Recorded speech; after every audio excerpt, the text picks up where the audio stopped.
Hello everyone, welcome back to my YouTube channel. मैं सिर्फ doctor Sanju Singh. आज की इस वीडियो में बात करने वाली हूँ एनोस्मिया के बारे में।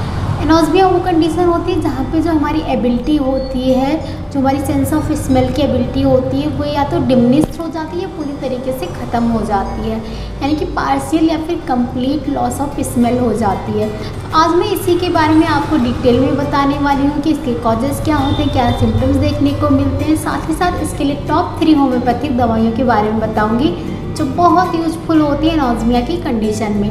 तो वीडियो बहुत इन्फॉर्मेटिव है, एंड तक ज़रूर देखिएगा। चलिए वीडियो को स्टार्ट करते हैं।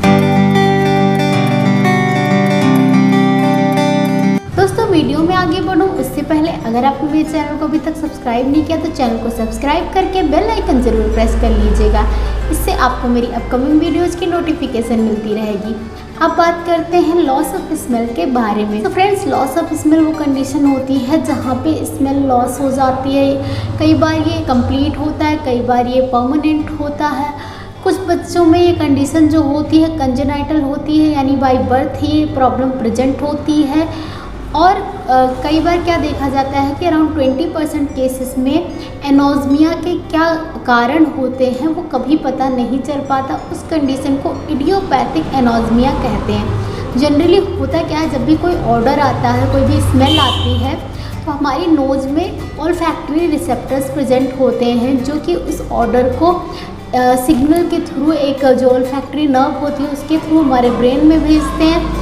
फिर हमें ब्रेन से पता लगता है जो भी ऑर्डर आया है, जो भी स्मेल आई है वो क्या है, अच्छी है, बुरी है, उसके हिसाब से हम डिसाइड कर पाते हैं। लेकिन इस पाथवे में कहीं पर भी कोई रुकावट आ जाती है, कोई प्रॉब्लम आ जाती है नोज़ से लेके ब्रेन तक में, तो आपको लॉस ऑफ स्मेल हो सकता है, जो कि कई बार पार्शियल होता है, खुद ही ठीक हो जाता है, कई बार ये परमानेंट हो जाता है, बहुत ज़्यादा प्रॉब्लम कॉज करता है।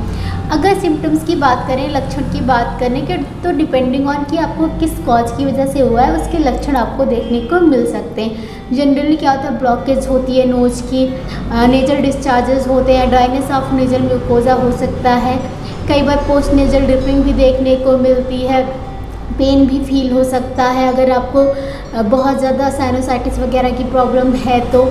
इसके अलावा कई बार देखा जाता है कि लॉस ऑफ स्मेल के साथ साथ लॉस ऑफ टेस्ट भी हो जाता है, और इसकी वजह से फूड में इंटरेस्ट नहीं रह जाता है, loss of interest in food हो जाता है। उसकी वजह से एपेटाइट जो होती है, भूख जो होती है, वो कम होती चली जाती है और मैल न्यूट्रिशन डेवलप होता है। जब ये प्रॉब्लम बहुत ज़्यादा पुरानी हो जाती है, जल्दी से ठीक नहीं होती, इसकी वजह से डिप्रेशन भी डेवलप हो सकता है। तो ये सारे कुछ लक्षण होते हैं। अब बात करते हैं इसके कॉजेज़ की। तो इसके कॉजेज़ को हम 2 पार्ट में डिवाइड कर सकते हैं। एक होता है नेजल लेवल पे, मतलब नोज़ के लेवल पे आपको प्रॉब्लम्स होती है, उसकी वजह से आपको स्मेल नहीं आती।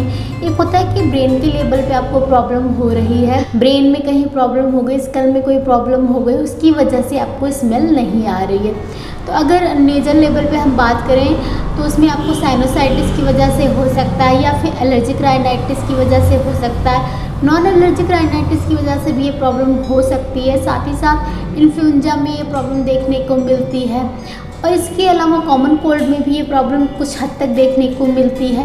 कोविड-19 जो काफ़ी टाइम से स्प्रेड हुआ है, उसमें ये प्रॉब्लम बहुत ज़्यादा देखने को मिली थी। इसके अलावा नेजल पॉलिप्स हो गए, नेजल ट्यूमर्स हो गए, या फिर डेविएटेड नेजल सेप्टम हो गया, जो नाक की हड्डी होती है वो मुड़ी होती है, तो उसकी वजह से भी ये प्रॉब्लम हो सकती है।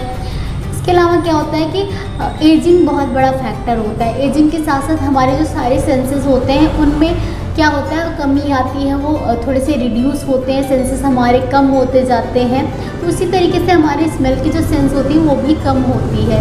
इसके अलावा अगर हम ब्रेन के लेवल पे बात करें तो ब्रेन ट्यूमर्स की वजह से प्रॉब्लम हो सकती है, या फिर आपको ब्रेन स्ट्रोक आया, ब्रेन में कोई इंजरी हुई, उससे ये प्रॉब्लम हो सकती है। कुछ ऐसी मेडिकल कंडीशंस होती हैं जैसे कि हाइपोथायराइडिज्म हो गया, डायबिटीज़ मेलाइटस हो गया, मल्टीपल स्क्लेरोसिस हो गया, पार्किंसंस डिजीज़ हो गया, इन सब पे आपको ये प्रॉब्लम देखने को मिल सकती है। इसके अलावा कई बार क्या होता है, कुछ केमिकल एक्सपोजर की वजह से हमारे जो ऑल्फैक्टरी रिसेप्टर्स हैं वो बर्न हो जाते हैं, उसकी वजह से आपको ये प्रॉब्लम हो सकती है।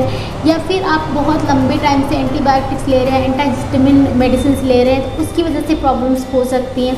कई बार क्या होता है हमारी बॉडी में विटामिन मिनरल्स की कमी हो जाती है, मेल न्यूट्रिशन हो जाता है, न्यूट्रिशन की कमी हो जाती है, तो उससे भी आपको एनोज़मिया की कंडीशन देखने को मिलती है। स्मोकिंग और अल्कोहल की वजह से भी ये प्रॉब्लम देखने को मिलती है। अगर बात करें कि इसको डायग्नोस कैसे किया जाता है, तो डायग्नोसिस के लिए आपको सीटी स्कैन या एमआरआई करवाना पड़ सकता है ब्रेन का, या फिर आपको स्कल का एक्सरे करवाना पड़ सकता है। और कई बार क्या होता है नेजल इंडोस्कोपी करके नाक के अंदर देखा जाता है कि क्या प्रॉब्लम है जिसकी वजह से आपको स्मेल नहीं आती है। तो ये सारी चीज़ें होती हैं जिससे डायग्नोसिस इसका कंफर्म होता है कि आपको प्रॉब्लम किस वजह से हुई है। अब बात करते हैं टॉप 3 होम्योपैथिक दवाइयों की जो बहुत ही इफ़ेक्टिव होती हैं एनोज़मिया यानी लॉस ऑफ स्मेल के केसेस में। आपको सारी दवाएं नहीं लेनी है, जिस दवा के साथ आपके लक्षण मैच करने आपको बस वही दवा लेनी है। और अगर आपको ये प्रॉब्लम बहुत टाइम से है, इसके साथ और भी प्रॉब्लम्स हैं, तो आप ज़रूर किसी होम्योपैथिक डॉक्टर से इसकी ट्रीटमेंट लीजिएगा, आपको बहुत इफेक्टिव रिजल्ट देखने को मिलेगा। सबसे पहली जो हमारी होम्योपैथिक दवा है वो है नाइट्रोम्यूर 30 पावर पे। नाइट्रोम्यूर बहुत इफेक्टिव दवा होती है जहाँ पे आपको लॉस ऑफ स्मेल हुआ है नेजल एलर्जीज़ की वजह से, आपकी नाक में एलर्जीज़ हैं उसकी वजह से आपको स्मेल अच्छे से नहीं आती। कई बार बहुत ज़्यादा नेजल डिस्चार्जेस होते हैं और कई बार एकदम ड्राई हो जाता है आपका नेजल जो म्यूकोजा है, नॉस्ट्रिल्स जो है आपके बहुत ज़्यादा ड्राई हो जाते हैं। डिस्चार्ज जो होता है वो ज़्यादातर लाइक वाइट सा होता है एक की तरह। वहाँ आपके जो नॉस्ट्रिल्स हैं उसमें एक ऐसे क्रॉलिंग वाली सेंसेशन आती है, ऐसा लगता है कि वॉर्म्स क्रॉल कर रहे हैं। आपको बहुत ज़्यादा फ्रीक्वेंट स्नीजिंग आती है स्पेशली सुबह के टाइम पे। तो ये सारे गाइडिंग सिम्टम्स होते हैं नाइट्रोम्यूर के जो बहुत हेल्पफुल होते हैं अगर आपको एलर्जीज़ की वजह से लॉस ऑफ स्मेल हुआ है तो। दूसरी हमारी दवा है पल्सिट्रिला 30 पावर में। पल्सिट्रिला उन केसेस में बहुत अच्छे से काम आती है जहाँ पे आपको लॉस ऑफ स्मेल के साथ साथ लॉस ऑफ टेस्ट भी हो गया है। तो आपका स्मेल तो गया ही गया है, टेस्ट भी काफ़ी ज़्यादा चला गया है, जिसकी वजह से आपकी एपेटाइट कम हो गई, आपको भूख नहीं लगती, खाना खाने का मन नहीं करता। नाक जो है आपकी बंद रहती है, स्पेशली रात के टाइम पे जब आप सोने जाते हैं तो उस टाइम पे नाक बिल्कुल बंद हो जाती है। नेजल डिस्चार्जेस होते हैं, ग्रीनिश से नेजल डिस्चार्जेस प्रेजेंट होते हैं। और आपको जो है जब भी आप बंद कमरे में रहते हैं, घर के अंदर रहते हैं, तो आपकी जो नेजल प्रॉब्लम्स है वो बढ़ जाती है, थिक से डिस्चार्ज आते हैं। लेकिन जब आप ओपन एयर में जाते हैं तो आपको काफ़ी रिलीफ मिलता है। आपके नॉस्ट्रिल्स में नाक के अंदर बहुत ज़्यादा इचिंग फील होती है, स्पेशली इवनिंग के टाइम में अगर ये प्रॉब्लम बढ़ जाती है तो उसमें पल्सिट्रिला बहुत अच्छे से काम करती है। थर्ड हमारी मेडिसिन है लेमना माइनर 30 पावर में। लेमना माइनर उन केसेस में काम करती है जहाँ पे लॉस ऑफ स्मेल हुआ है बिकॉज आपको नेजल पॉलिप हो रखा है, नाक में ट्यूमर हो गया, नेजल पॉलिप हो गया, उसकी वजह से आपको स्मेल अच्छे से नहीं आती है। नाक से बहुत ज़्यादा डिस्चार्ज होता है, थिक सा प्यूट्रिस सा पुरुलेंट सा डिस्चार्ज होता है, पस लाइक डिस्चार्ज होता है। और आपके जो नाक की प्रॉब्लम्स हैं, जो भी डिस्चार्जेस वगैरह हैं, लॉस ऑफ स्मेल, ये सारी प्रॉब्लम जो होती है वो आपको जब भी डैम्प वेदर होता है, रेनी वेदर होता है, सारी प्रॉब्लम्स आपकी बढ़ जाती हैं।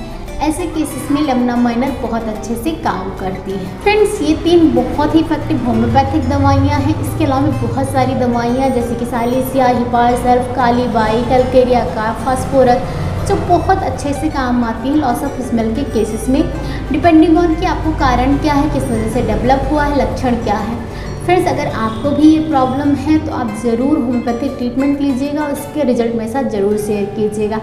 इस वीडियो से रिलेटेड या किसी भी डिजीज़ या मेडिसिन से रिलेटेड अगर आपके कोई क्वेश्चंस हैं, कोई क्वेरी है तो मुझे कमेंट बॉक्स में लिखकर ज़रूर बताइएगा। वीडियो कैसा लगा ये भी कमेंट करके ज़रूर बताइएगा। वीडियो अच्छा लगा तो वीडियो को लाइक कीजिए, चैनल को सब्सक्राइब कीजिए, फ्रेंड्स फैमिली ग्रुप के साथ शेयर कीजिए। मिलती हूँ अगले वीडियो में, तब तक stay healthy, stay active. Thank you so much for watching.